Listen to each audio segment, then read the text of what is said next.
Hello again. So this week and for a bit we'll be, and I think maybe another week or two, we'll be talking about the perfection of patience. So, but before we start, let's set our motivation um, and consider our goal. The shared goal of the Mahayana is to become a Buddha for the purpose of benefiting all beings, and to strive to make use of every moment that we have towards accomplishing the aims and benefits of all beings. So, but in brief, also for us, regardless, to consider carefully who we want to be, what we want to be, and how we want to do that, and recognizing that the only way in which we can really uncover our own path is by considering what the boundaries of that path would be, by listening to what people have to say and considering them, and then adopting what we recognize as being valid and rejecting that which we see as invalid. So for us, it's important for us to, when we're listening, to consider what's being said and feel whether or not I can accept this and whether or not it makes sense to me, and if so, to have a degree of commitment to that in my life, to be informed by it. And that would be a wonderful thing. So let's try to use this to be transformative. And if you disagree with me or whatever, maybe anyway, still, maybe it'd be useful for you or for us to consider that against other issues. So it's not about necessarily about religion or which religion. It's more about how we wish to move in our own spiritual journey, or in our own journey or our quest to become better people, in order really to benefit all beings.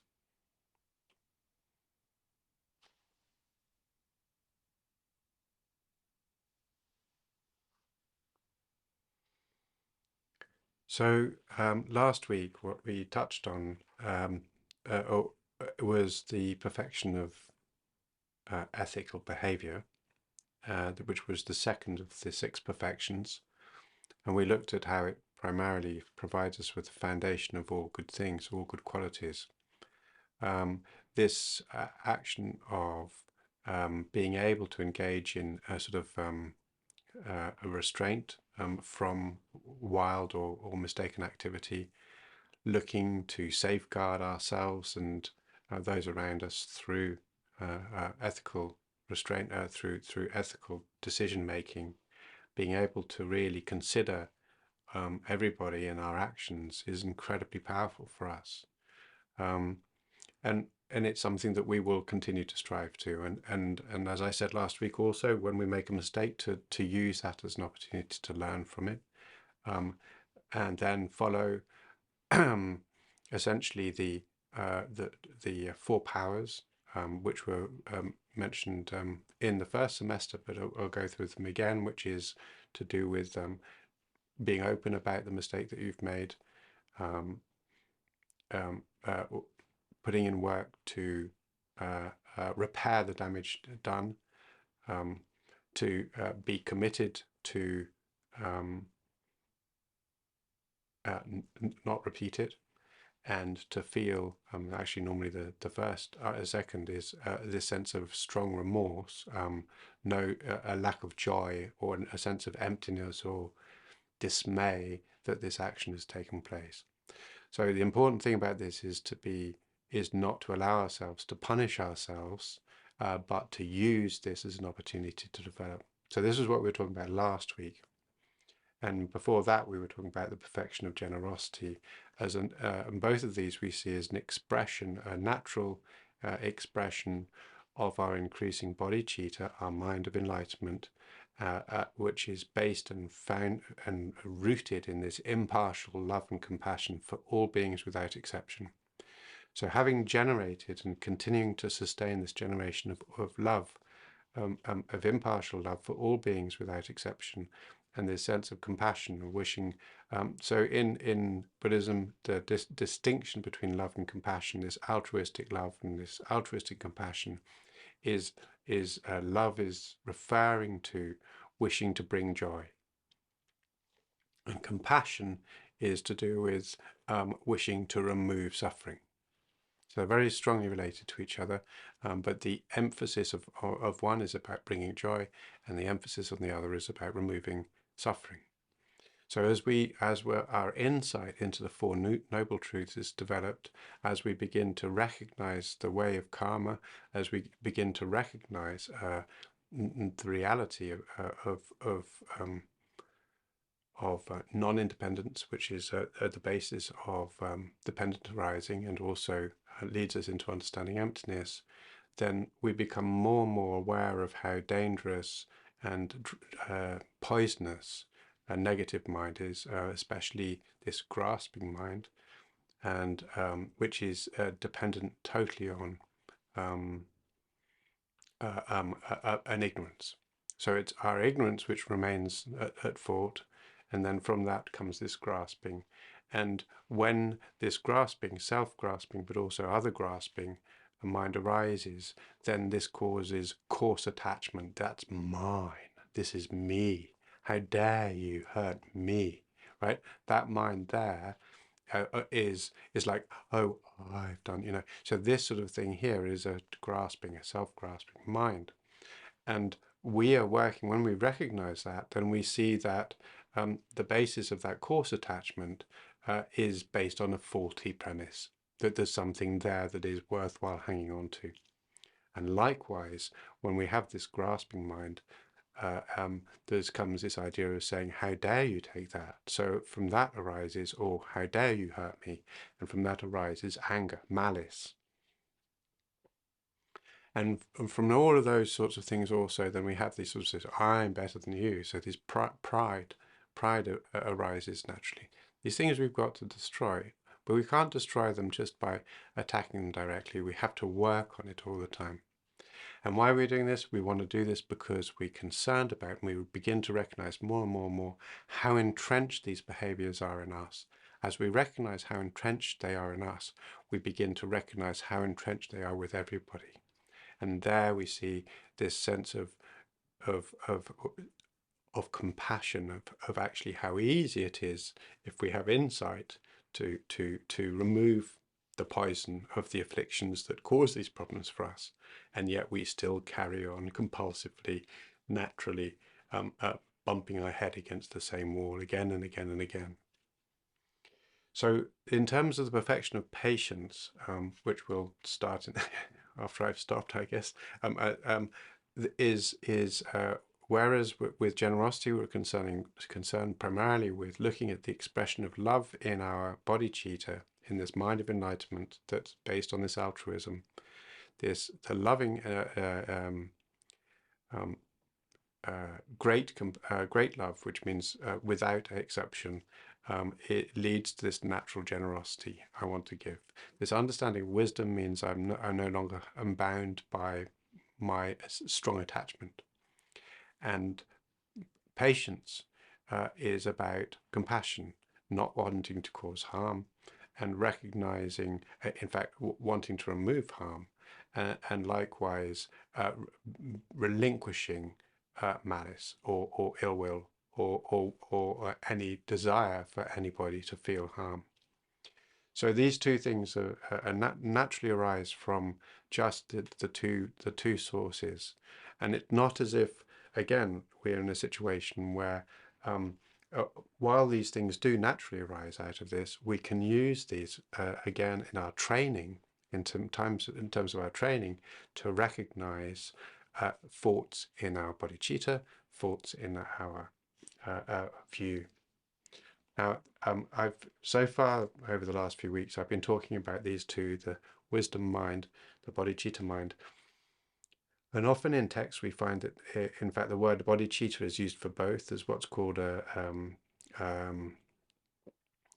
conventional bodhicitta or relative bodhicitta, and that refers to the altruistic intention, and then the wisdom mind that pierces through ignorance that provides us with the vision and the ability to recognize directly, personally, and experientially the causes of suffering and how to eliminate those. That's known as ultimate bodhicitta. So often the word bodhicitta has this dual aspects, but so far I've been keeping them separate. So in terms of one way of saying that the mind of enlightenment is actually these two, and as we have adopted and developed the mind of enlightenment, we find ourselves naturally engaging in the perfections. But by training in the perfections, what we do is we can eliminate coarse mistakes in our activity, and then more and more subtle mistakes in our activity, and we become better and better in terms of our understanding of these two aspects of bodhicitta. So Je Rinpoche is going to start off by talking about what patience is in terms of the perfection of patience. And he says to us, it's sort of threefold. It's disregarding harm that's done to us, accepting suffering that arises in our mind stream, and also being certain about the teachings. And in a sense, this last one might seem a bit odd, but it'll become clear in a second. So these three the factors that are incompatible with this disregarding harm done to us is hostility. So when we feel hostile, then we're not disregarding harm done to us. And all of this will be explained. And then the next is not only hostility, but also a loss of courage in terms of when we feel suffering, we draw back and we avoid it. And avoiding, that sort of drawing back, is this loss of courage. And it makes us squirm. And then lastly, he says that the next one is regarding as being certain about the teachings. He says is to do with again a dislike. So one of the or even disbelief. And I think the thing that I would like to say about that is essentially what he's saying is when we become uncomfortable. So when we become uncomfortable with our understanding of the teachings, we have this sort of confusion, or we feel uncomfortable with how to engage in the path, then this can feel like something to become unhappy about. But we're working on recognizing the path in its nature, so directly and experientially. And so in a sense, it's like when we, as we do that, we naturally develop faith. So we sing, and not faith in terms of, I believe in something I can't see or can't hear or can't experience. We believe in faith in the same way that we believe in something that we directly experience and directly see and directly understand. So in Buddhism, faith, depa, in Tibetan, doesn't mean faith in the unknowable. There's no leap. In fact, faith means the same as conviction or something experiential that we can hold on to. So the word faith often in religion is something we can't touch. In Buddhism, it means something we can touch. And this changes in one aspect the very foundations of Buddhist thought. So what it is in terms of saying why can we become uncertain about this is because when we're practicing, we can feel quite after years or months or weeks or days of practice, we can feel that when we might not be going anywhere. We can't see the progress that we're expecting, and so it can make us feel uncomfortable with it. And sometimes it's because our own attachment or our own convictions prevent us from being able to relate directly to the path as it is. So we only want to see it from one side or another. And when we do that, then this shows an intolerance, a lack of tolerance with it. And that lack of tolerance there is an impatience, and that's what we have to remove.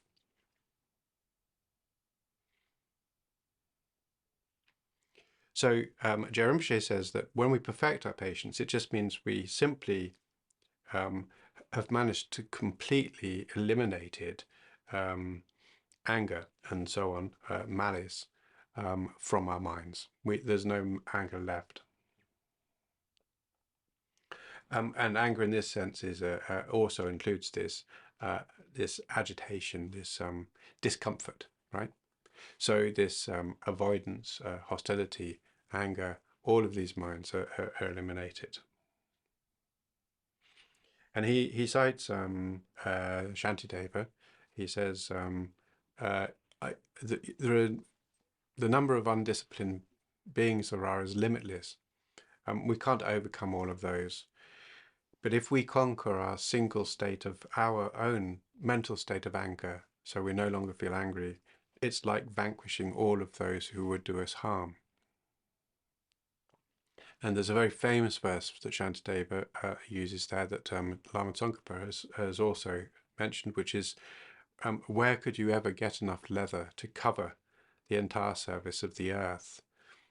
Wearing just the leather of our sandals is exactly like covering the earth. So he's saying if we protect our mind, if we look after our mind and our response, our mental responses to things, then we don't need to pacify everybody all the time because we've managed to deal with it at home in ourselves.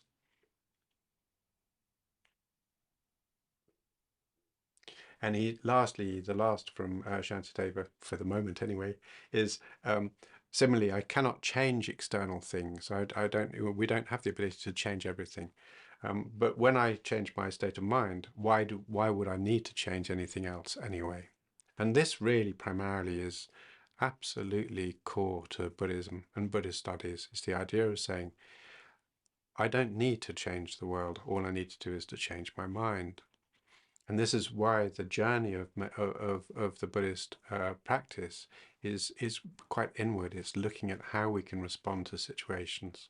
And it's true that sometimes, especially when we're looking at generosity and so on, that we can find other religions, other faiths who are better at being generous in many ways than Buddhism is.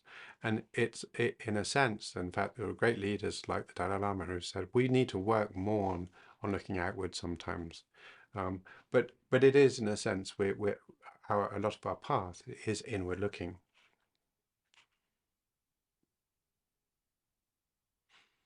So then, in terms of development and how to develop patience, Je Rinpoche says, well, one common way that we've used again and again in Lam Rim is to think about meditating on the benefits of patience and also meditating on the faults of not being patient. And in this way, we get a clear idea about why we'd want to do that. So much of this is from the bodhisattva levels and so on is going to be relating to karma and future lives, and I will do some of these. But there are also, in fact, later on, Rinpoche talks about how a lot of this actually happens in this life and happens right now in the moment. So essentially, he says that we can start off when we think that just by having patience in this life, we will have a reduction in our enemies. People who know that we are not going to be aggressive or easily turn to anger in faced difficult circumstances will find it much easier to trust us, more able to deal with us. So again, he says, because of this, with an impatient mind, you imagine this is not to do with the future, this is to do right now. If I have somebody who's very intolerant and very, very quick to anger and finds everything very hard and harsh, and I tend to react violently or just speak violently in response to these things with an agitated mind, I won't have very many friends. I mean, it doesn't matter if we haven't seen that yet. it's very easy and quite apparent to see in our society right now, even 600, 700 years after this was written. So clearly there's this effect, which is an angry mind. An angry-minded person tends not to have so many friends. But more than that is this nature of fury is agitated.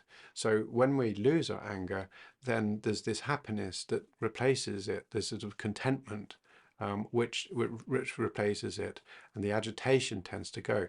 Not completely. There are other forms of non-virtuous actions for which can remain agitated, such as desire or pride and so on. So doubt and confusion, all of these things can have lead to agitated mind. But fury and malice, causing harm, wanting to cause harm, this is an overwhelmingly powerful agitation for us. Wishing to punish, enjoying punishing, these sorts of things, right? So also taking joy in the punishment of those who we dislike, or in anybody, is similar, is a form of passive malice. It's like, or wanting or wishing for somebody to be punished. So all of these sorts of things are aspects of malice. And if you think about it in terms of saying, well, hang on, then that's lots of stuff. We're working on compassion for all beings without exception. So we might feel like, oh yeah, they got that, yeah. And it's like, well, hang on, what about them? Why are they not included in our meditation on compassion? Right? If we feel compassionate towards them, we don't want them to suffer. That's the basic rule. So clearly, malice doesn't have a place in our bodhisattva path.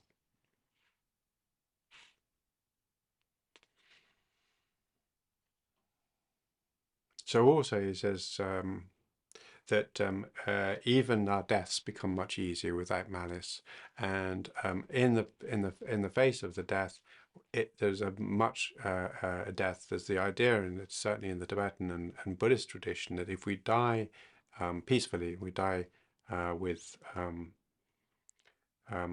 without any trouble, then it's much easier for us to have a high rebirth in a sort of as a human, or as a deva in the sort of the divine realms, not necessarily a Buddha realm, but in an easy state of mind, sort of like a Hollywood, if you like. But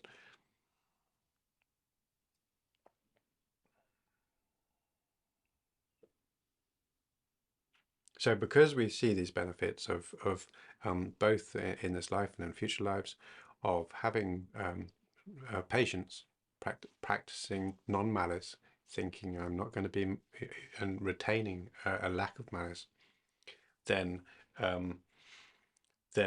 we are able to engage in and consider how beneficial that is, and we cease to do that.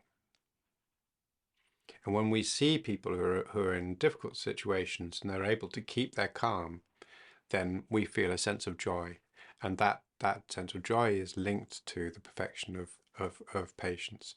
So sometimes we might find it very hard ourselves to control our minds, but when we see somebody who is, rather than feeling jealous or envious, we think, wow, that's amazing, that's how she was able to deal with this terrible situation. She kept her calm the whole way through. We feel like, wow, so nice. This helps us in terms of being able to begin to practice patience ourselves.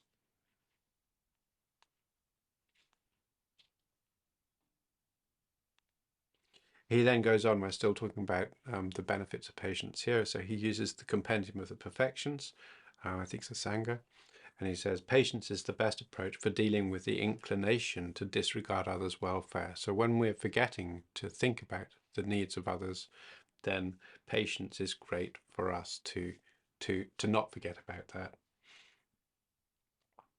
Patience against the fault of anger protects all that is excellent in the world. And this will be explained. Je Rinpoche goes into a lot of detail about precisely this one sentence, about how does patience, a patient mind, a tolerant mind, a gentle mind, how does it this disengagement with anger, how does it protect all that is excellent? It says, "Is the best ornament for the powerful, the greatest strength for those who are in hardship, and a stream of water, of cool water, against the wildfire of malice." So patience clears away harm in this life and also in future lives. And he says, the words of other people who come from undisciplined people who have no control over control over what they say, or don't understand what they say in terms of the harm that they're doing to themselves or others. They may be very, very aggressive towards us, but patience dulls those arrows and ceases to do us any harm at all. And therefore, we develop an armor of patience, and it doesn't matter whatever our reputation is, whatever people accuse us of doing or not doing, we sustain a calm mind. And that's the beautiful aspect of patience, is this ability to keep our meditation, keep our practice, even with a great onslaught going on.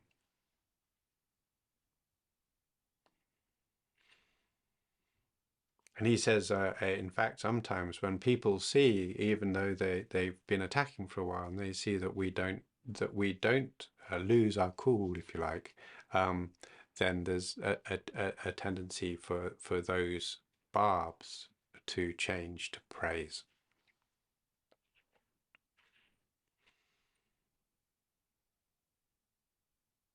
So no, it wasn't the Sangha, it was Arusura who said that. So these sorts of things is and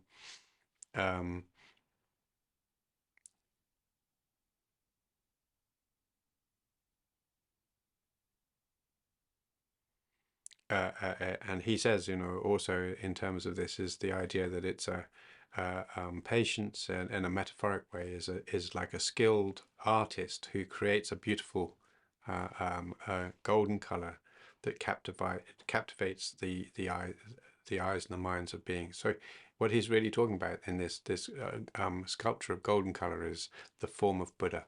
So one of the aspects of Buddha is when a Buddha arises in order to teach the Dharma, that there's this incredible aura or glow that is filled with infinite loving kindness, and the sort of the actual physical nature of that aura depends upon our training in patience, apparently. So again, he says, when we work hard, back to Shantideva, when we work hard and we overcome anger, then we remain happy in this life and future lives. And Rinpoche says, if we're able to keep a joyful attitude, this sort of engaged practice, joyful that we're able to practice, joyful that we're practicing now in terms of the path, being a bodhisattva training and all the other trainings we've discussed so far, then arises this joy, a sense of, this is who I am, this is what I want to be doing, this is my path. So we get this sense of fulfillment. And this is one of the beautiful things about when we take the bodhisattva vow, we have this sense of identity that we never really had before. And that sense of identity is taken on because we have a goal of meeting the needs of all sentient beings, and we have a path, and that path will last our entire life. And because it's a non-returnable vow, we are saying for the rest of my life, this is who I am, this is who I'll be. And as we see it, it's like, where's the flaw? Where's the mistake? My views might change. I might even feel that at this time it's not appropriate for me to be a Buddhist. But at the same time, that vow of wishing to benefit all beings and working to do that is unlikely to break. Yeah, if we can do it, we'll want to continue to do it. So in that sense, it is this sense of identity that becomes very, very powerful for us, and that gives us a huge amount of joy and a sense of purpose, meaning in our lives, right? So the meaning of life.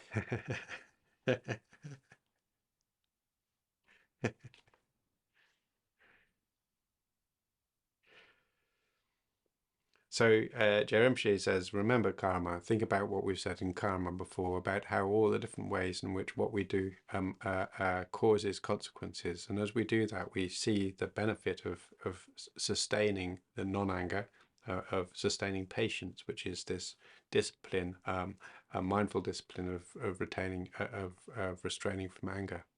Now, we could argue, and this isn't in the text right now, but we could argue, well, actually, Benny, what you said last week in terms of the perfection of ethical discipline was, well, the paths to action, the 10 paths to action, include malice as one of the paths. So if we're engaged in ethical discipline, then we are also engaged in destroying malice.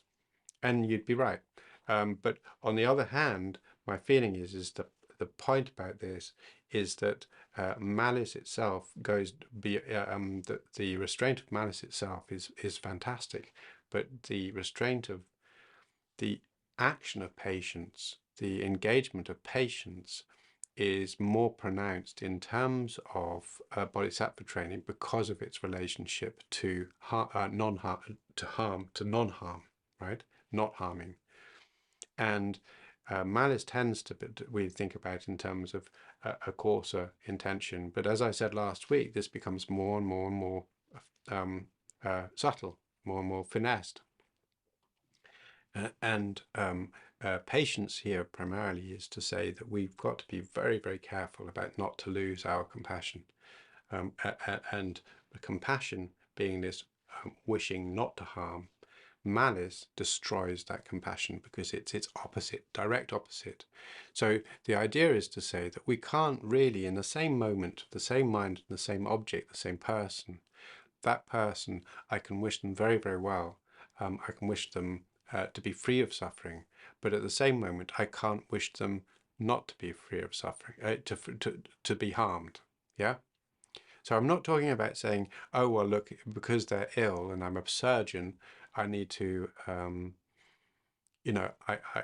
need to cut them, which is, if you like, an intention to harm in order to cure them. But because that actually is an action that's kind. So although it looks like it might be harm, in fact, the underlying purpose is beneficial. So the harm we're talking about, one which is actually where they're going to increase their suffering, right? This is malice. Malice of cutting somebody open to work on them, to help them, isn't malice. That's not an intention to cause suffering. So when I'm working on, in fact, it's obvious, but when we're working on the idea of saying that I want to actually cause them suffering, or I want to heal them from or prevent them from suffering, these two things don't work together at the same time. And because they don't work together at the same time, we know that the moment malice arises, the basis of our bodhicitta is dissolved, right?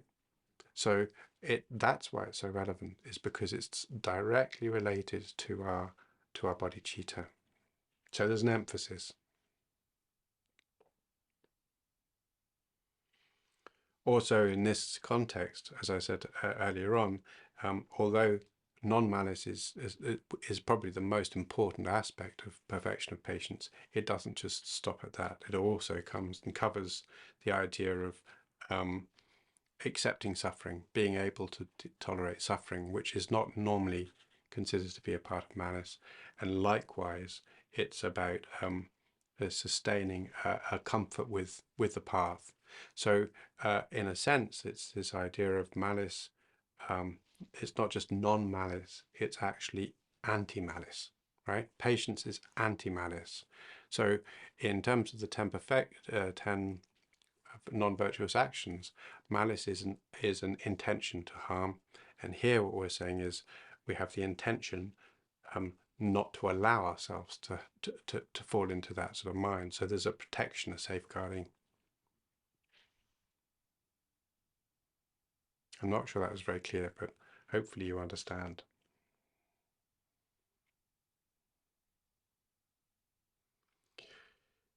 So then there are many texts And again, Shantideva mentions this. There are many Mahayana texts which talk about the problems of malice if you're engaged in a bodhisattva practice. And he says any good deed, such as generosity or paying homage to the Buddhas and so on, even if we've collected this over many, many thousands of lifetimes or trillions, billions of lifetimes, a lot of this, the merit can be destroyed in a single moment of anger. So a single moment of anger can have this huge devastating effect.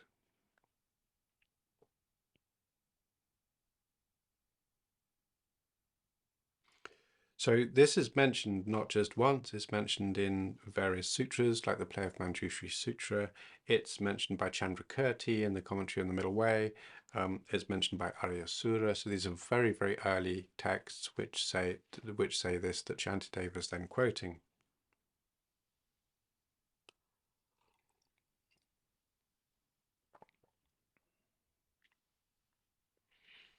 So then Rinpoche says, going through many, many different commentaries, he says, well, look, what for that moment of anger, is it really referring to a specific recipient? Is it, and some people, some commentators say, well, yes, it's only if your anger is towards the Buddhas or the Bodhisattvas. Wishing to harm a Bodhisattva is a very, very powerful mistake. Whereas others say it doesn't matter who the object is.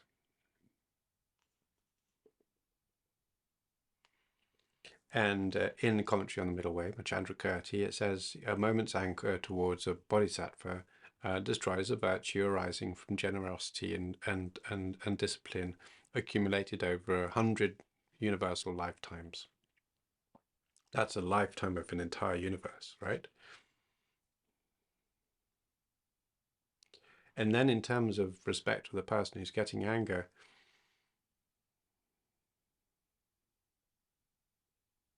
and he says that if anger by a bodhisattva, so this sort of bodhisattva mind, destroys all of this virtue, then it goes without saying that the anger of a non-bodhisattva does the same, right?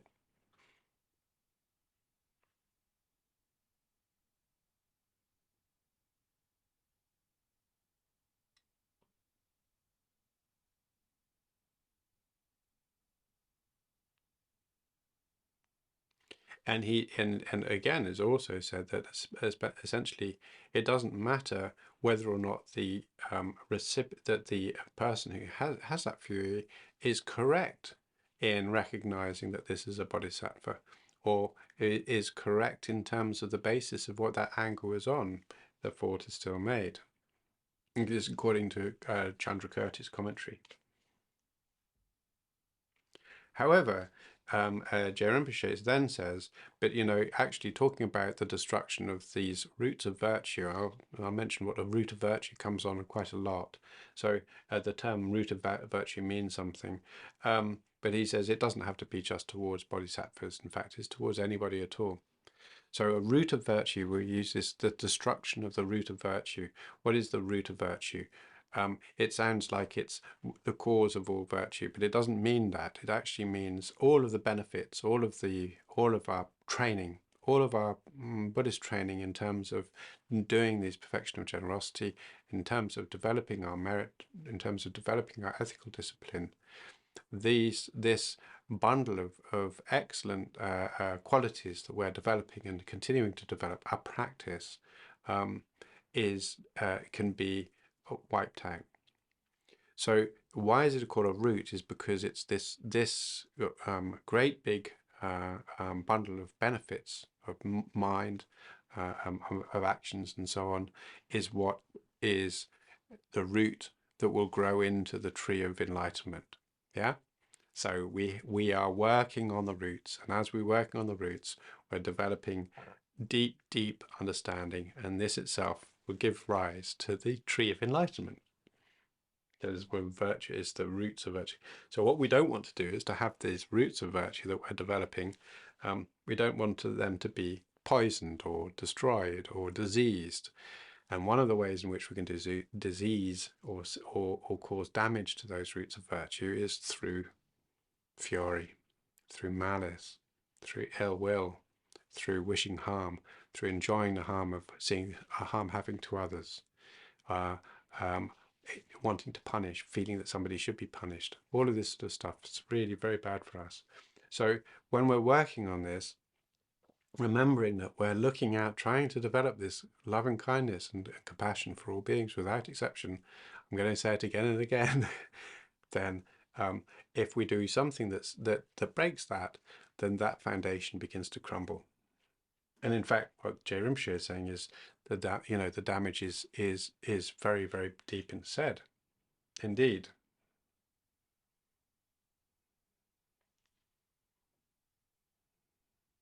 So he quotes from the Compendium of Training, and he says that there's a text that says, Buddha says, if you consider a practitioner who makes a full prostration, says a full body prostration out of respect, bowing down with utmost humility, paying respect to Buddha in the form of a stupa, or in terms of statue. Here he says a stupa is a reliquary.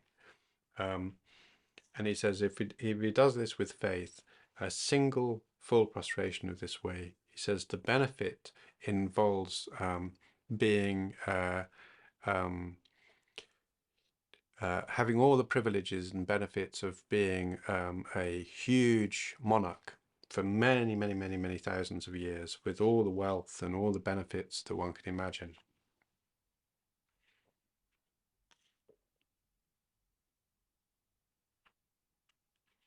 And he says in fact, the number of just in terms of material, the number of lifetimes in which one will be reborn as a monarch is, or king or queen, right, is 1,000 times the number of grains there are beneath the body of that prostrate body, grains of earth or atoms of earth, going all the way down to the center of the earth. So the shape of the Earth wasn't necessarily so well known back in when this was written. So they sort of say 84,000 miles, but 84,000 miles would actually take you through the Earth and into space on the other side. But never mind, not a lot. Yeah.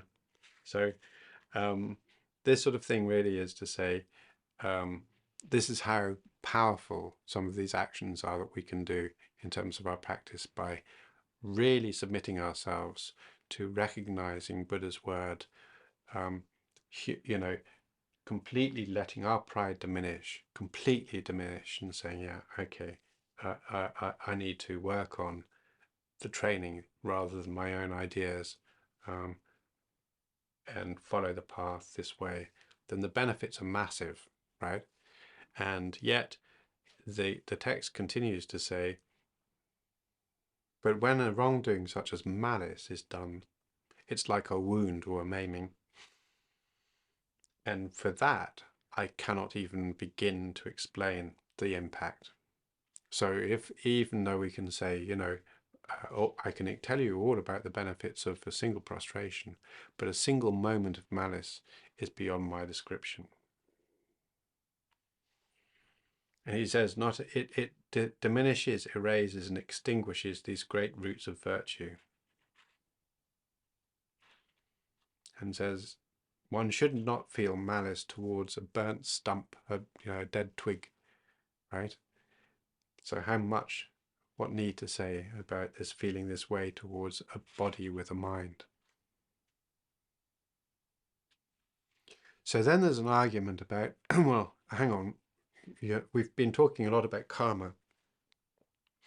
And in karma says, once we've made these actions, then there are inevitable consequences, and those consequences can't be turned around. So if you're saying, well, all these wonderful positive actions, once they're in place, they can't be undone. Therefore, they're going to be there's going to be inevitable consequences. And the answer to that is, well, there are ways in which we can diminish the effects, in fact, almost remove the effects altogether, not completely. In terms of, like we said last session, if we break our bone, it's a damaged bone. It's not the same as an unbroken bone. But what we can do and what we see is that for instance, with karma and hard karma, we've got this ability to use these four opponents of, confession or freely admitting our mistake, remorse, repair, doing sort of repair work to sort of undo what we've done, and then also this commitment not to do it again. So these things there work in terms of a force to diminish the strength of a wrongdoing. So when we make a wrongdoing, we have these four opponents. What happens is we're moving the power, that we're moving the strength of that to the point that we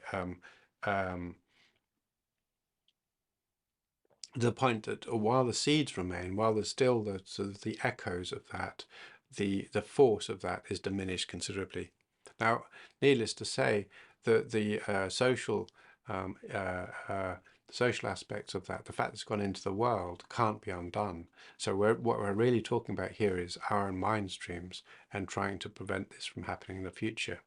So there's definitely the ability for us to sort of repair, but at the same time, it's always best to not have to do that in the future.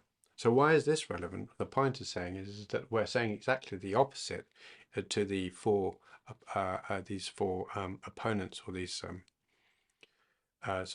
four remedies, is that when we do this malice, it works in a similar way, but from ripping away our merit, the benefits that we've already developed, and destroying them completely. So it's not as if they're not there, it's not as if there's not an echo of them there, but the power, the strength of them is diminished completely. And what we'll see is that still the benefits have gone into the world. There's things that are going to happen that are still available to that. People will still be inspired by it, hopefully. But if that anger especially is one which is very powerful, then even the benefits from our previous actions will cease to be available. So as I said, especially as we look at this, as we begin to develop our mind, even a small moment of anger can have a dramatic effect. In fact, we've seen in recent history, we've seen lamas who've done amazing work, and then they've been it's been discovered that they publicly punched somebody or hit somebody, and of course all of that work is diminished. Their entire careers are over. All the benefits they've done are scattered to the wind. So these sorts of things are saying, we need to be more and more aware, more and more vigilant of what it is we do.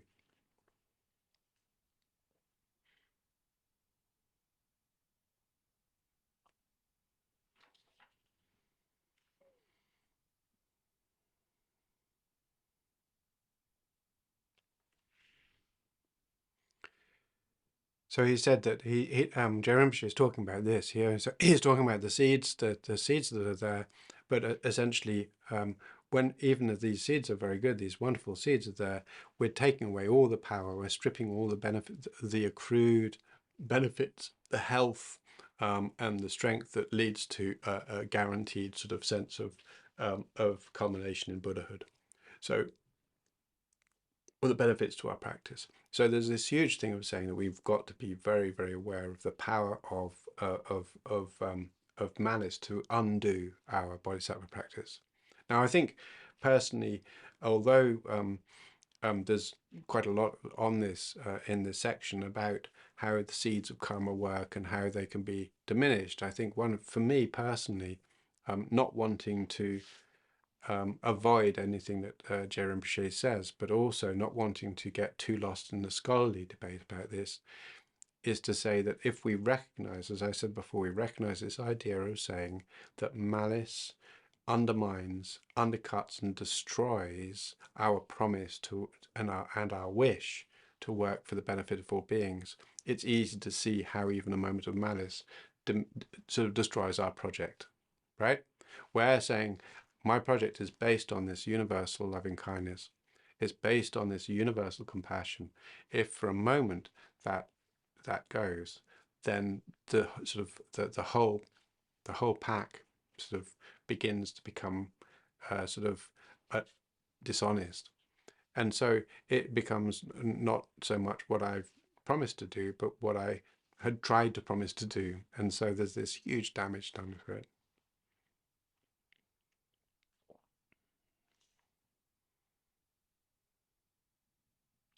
So these four powers, right? The four powers of confession and so on. Right? Is the word confession here? I think I may have mentioned this in the first semester when we were talking about confession, remorse, or sort of repair, and commitment not to do it again.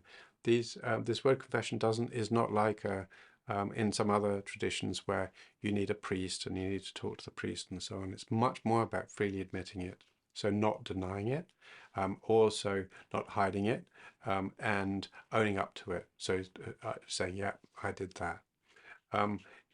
Sometimes one talks to one's teacher about it, especially if it's something one needs to have advice about. These things are normal, and nowadays also maybe other ways of doing this. So the point about it is to say to deny it would be a mistake. To hide it would be a mistake. It's not going to help. So it's not necessary for us to have to tell everybody, sort of publish it in the newspaper, and it's not necessary for us to have to go to a priest or a teacher. But to hide it from our teachers, if we're telling other people, and then to hide it from our teachers, this is a mistake. Definitely a mistake indeed, because this is something we talked about in terms of being honest in our practice. And this is very much a part of the bodhisattva action. So we're not going to be hiding it, right? We've got to be honest to ourselves about saying, this is something I did, it was completely wrong. I'm not going to do it again. So this sort of thing here is very much important in terms of our malice. In this case, more specifically.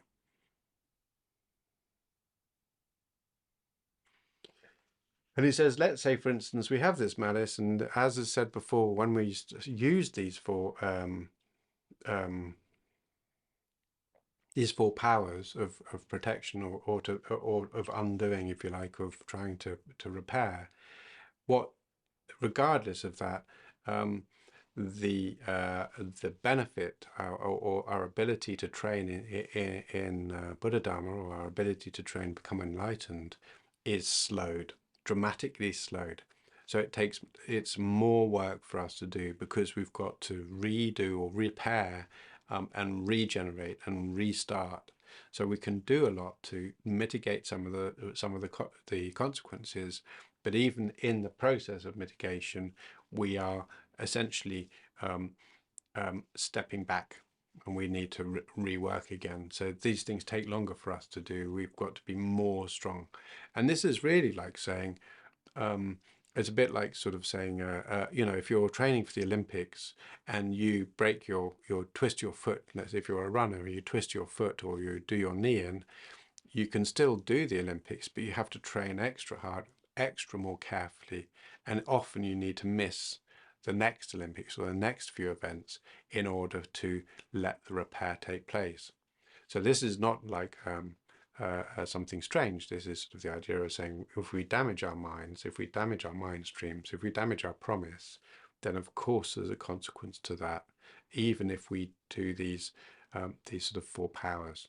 So when I normally talk about karma, for me, and when I think about karma for myself, although I know about the four powers of a way of being able to help to mitigate some of the consequences, for me, I don't like to think about that. I think about the consequences are inevitable. And in many ways they are, because there's still the wound, there's still the evidence of the wound.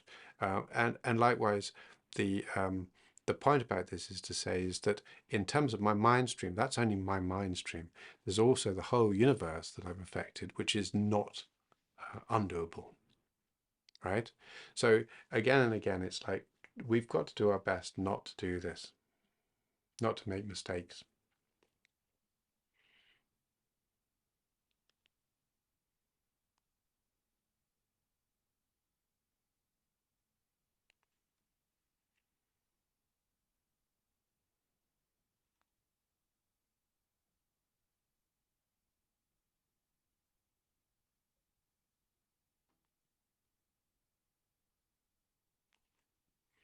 So Jeremsha goes into more detail about how anger can destroy certain aspects of our practice, and sometimes it does not. The way in which it affects us is in our practice as bodhisattvas, or trying to walk on the Mahayana path, is not necessarily just one way or another, but it generally, he's saying, is that the damage is going to be great, and what it will definitely do is to reduce the or set us back in terms of our path and the process of our path. And he says, especially, in fact, in terms of the objects of our anger, if the objects of our anger are bodhisattvas or Buddhas, and we're wishing to cause harm to a bodhisattva or Buddha, then the effect is much, much greater. And why? Is because these are the objects of our faith. These are the objects that we believe are what we're aspiring towards. So anybody who's been able to actually do that journey, for us to feel anger towards them, is missing the point completely. Not only are we being furious in a way that breaks our vow, not so much with a Buddha, but being angry towards a Buddha is really bad indeed. But in terms of our vow of sentient being, but also then somebody who's acquired the ability to walk the path and is practicing a bodhisattva, then this is a complete mistake.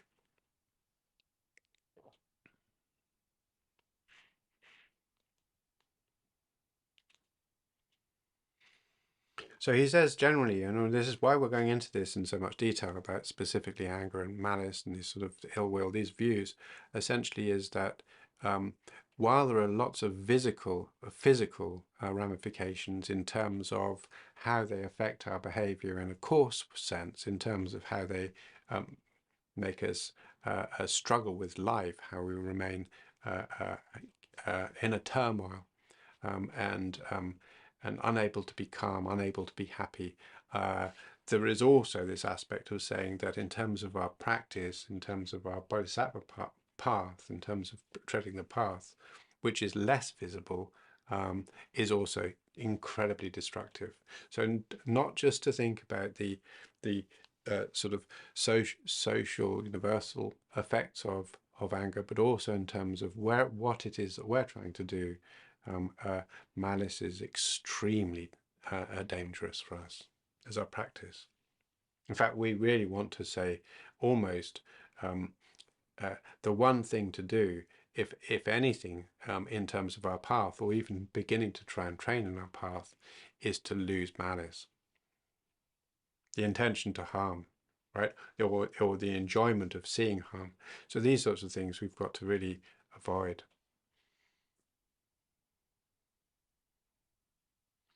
And again, going back to Shantideva, so he says, while our minds are in a state of hate, we do not experience peace. We do not find joy. We do not find happiness. And sleep does not arise easily for us because we remain unstable.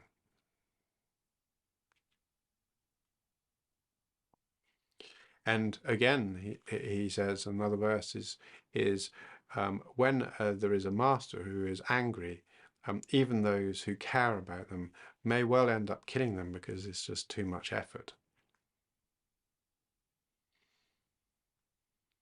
And it says again, even though such a person we might gather friends with gifts and generosity and so on, in the end, people who see us being quick to anger will be disheartened and they'll walk away. No angry person is happy, he says. And then the Nagarjuna's Garlandus, I think, or maybe Jataka, sorry, it says, when our complexion, when our appearance is spoilt by the fire of anger, we can't look good, right? So if we wear jewelry, it doesn't matter whatever jewelry or makeup or perfume you have on. If we're angry, then we don't look good, right? So you see anybody who's like grumpy looking and miserable and furious, possibly not great to be a model for a job, right? So this sort of thing is nobody's really very impressed about looking good if you've got this sort of furious face. And again, he says, even if you're bed is a really beautiful, comfortable bed with the most expensive pillows and cushions and duvets and things, is that our minds are filled with the sharp pains of anger, then we don't even notice the softness of the bed. We will not be able to sleep.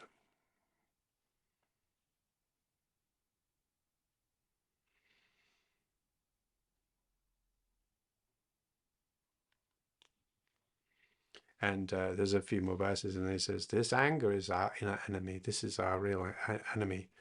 And he says, who can bear this to be for it to proliferate? We've got to knock it on the head.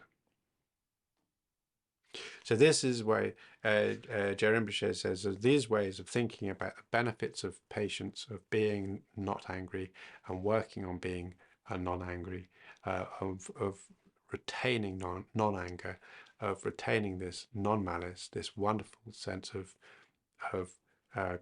gentleness, of not necessarily always gentle. Sometimes we need to be firm, but the idea of retaining control over our hearts, of our minds, and the benefits that there versus the drawbacks and the problems of having a malicious mind.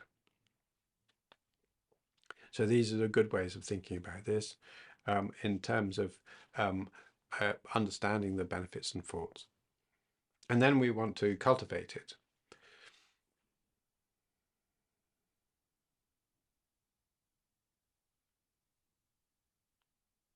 And Chandrakirti says you can't measure the damage of anger, just as you can't measure the water in an ocean with a balance scale, right? He says, therefore, for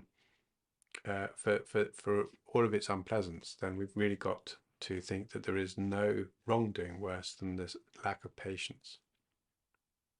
And then Je Rinpoche says, look, it's true that there's no doubt that malice has this huge problem, but don't be fooled into thinking that malice is our only enemy, our only inner demon. It says there are lots of them that cause all sorts of other problems too. And he sort of says, for instance, a wrong view that denies causality, or denies consequences to our actions, right? Or he says, or pride, if we sort of have this pride where we look down on our teachers or we look down on bodhisattvas, this arrogance is going to destroy us. So these sorts of things are not like just anger, malice, but malice is by far and away the most immediate, most damaging. Okay, so in brief, I think we'll probably call it a day for that right now.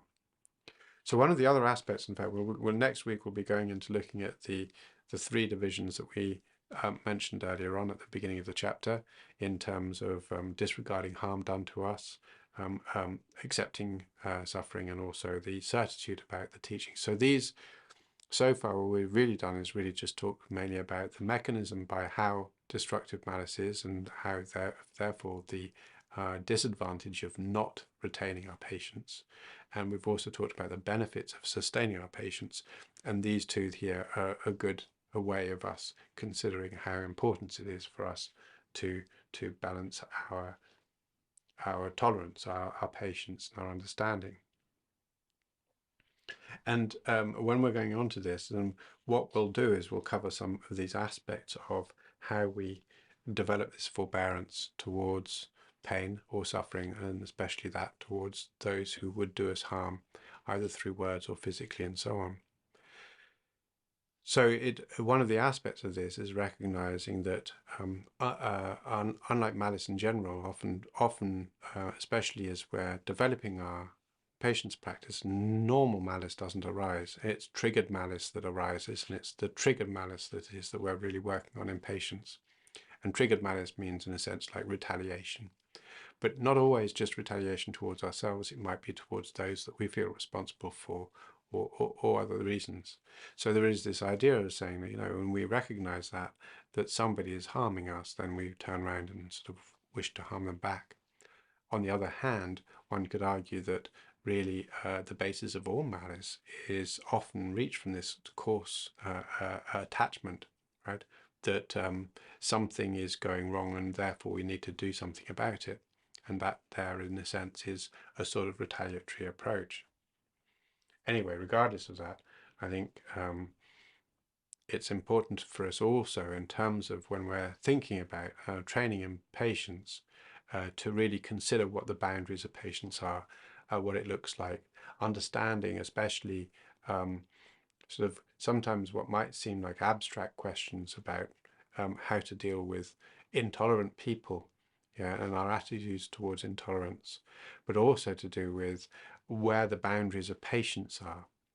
And one of the things Geshe said to me again and again over the years is it doesn't mean being something that people can step on or walk over. So it's not like we're saying, oh, you know, be a wuss, if you like, and let people tread all over you, because there's no benefit to that either. So it's like saying, well, okay, how do we respond patiently to somebody who would walk over us? And the answer to that question is to recognize the distinction between our mind, our mental response, and our actions in terms of our physical or verbal response. So sometimes it's necessary for us to be a little bit sharp or a little bit firm in terms of being ensuring that they understand that what they're doing is harmful or a mistake. And it's easy for somebody to think, oh, oh, Ben, you're being harsh. And it's like, no, I can't defend myself. And they say, oh, yeah, I'm sorry. But underneath, it's whether or not my mind is filled with love in that moment, right? And compassion. So just like a surgeon sometimes cuts in order to heal, sometimes we need to be sharp in order to provide best benefit. There's no benefit in somebody believing they can tread on us. It causes harm to them. It prevents us from being able to practice all sorts of difficult things. If we're able to accept that as a part of our practice of generosity, not so much harm done. But the point about this is to say we need to be thinking about the context of the situation. If this is a use of abuse, where they're trying to actually disempower us or empower themselves in some sort of puffery of look at me, look how strong I am, then it's good for us to set a boundary. At the same time, for us to rise, if somebody was to like shove us with their shoulder, or sort of like an aggressive stance, far better for us to just ignore it. To sort of turn around and go get aggressive back is missing the point of patience, especially in terms of thinking, how does that benefit anybody for me to do that? This is something I'm still working on a lot in terms of trying to understand the boundaries of patience and how best to be patient in any given moment. Anyway, I'm sure we'll talk. We've got at least another week or two on this, so maybe I should shut up for the moment. Okay, so let's put some dedication into this merit. So purpose of dedication in a Buddhist practice is it's a good way of sealing and protecting any benefits from the ravages of fury, right? It's the idea of saying that once it's dedicated, it's set towards a given path. It's sort of therefore less able to be attacked by counter forces. Oh, I'm not really sure if it's true. It sort of makes some sense to me. So I think it's a good idea for us to do that. And for me, the point about this session and all the sessions I'm giving is because I want to try to share the idea that we can make a difference in the universe by becoming better people, that we can even become enlightened, that we can become awake, we can awaken ourselves and demonstrate the ability to awake to all other beings, and hopefully achieve that ourselves so that we can awaken others. So that's my dedication. And so maybe for a minute to think about how best to possibly consider a moment of malice that we've had, and to think about how we might wish to rethink our justification for that, right? And examine it and allow ourselves to think, okay, maybe that wasn't the best thing I could have done. Or if that's too complicated, maybe just to generate a sense of loving kindness and compassion to all beings.